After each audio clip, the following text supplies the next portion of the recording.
Dans cette capsule, vous allez comprendre ce qu'est le cycle du carbone. Il correspond à l'ensemble des échanges de carbone sur la planète Terre. Ces échanges se font entre 4 réservoirs.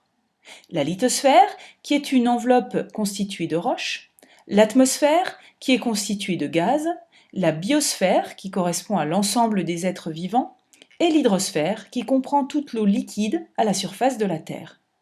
Dans chacun de ces réservoirs, on trouve du carbone en plus ou moins grande quantité.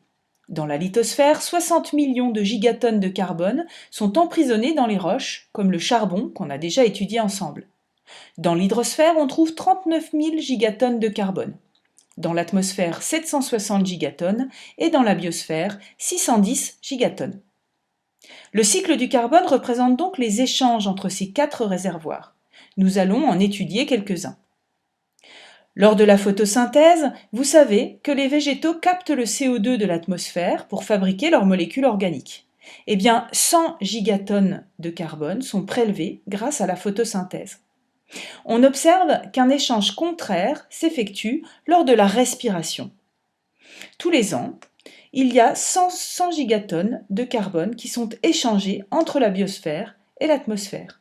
Vous voyez qu'il y a donc un équilibre entre les deux. D'autres échanges ont lieu entre l'atmosphère et l'hydrosphère, par exemple. Il s'agit du CO2 qui est soit dissous dans l'eau des océans, soit à l'inverse qui quitte les océans pour aller dans l'atmosphère. Tous les ans, 102 gigatonnes sont ainsi échangées. Vous voyez qu'un équilibre est également observable. Ainsi, nous avons construit le cycle du carbone. Depuis la révolution industrielle, l'homme rejette du carbone dans l'atmosphère. Ceci perturbe le cycle du carbone. Vous voyez que 7,1 gigatonnes sont émis par an à cause de la combustion des énergies fossiles ou à cause de la déforestation. Mais est-ce que tout le CO2 qui est rejeté par l'homme reste bien dans l'atmosphère?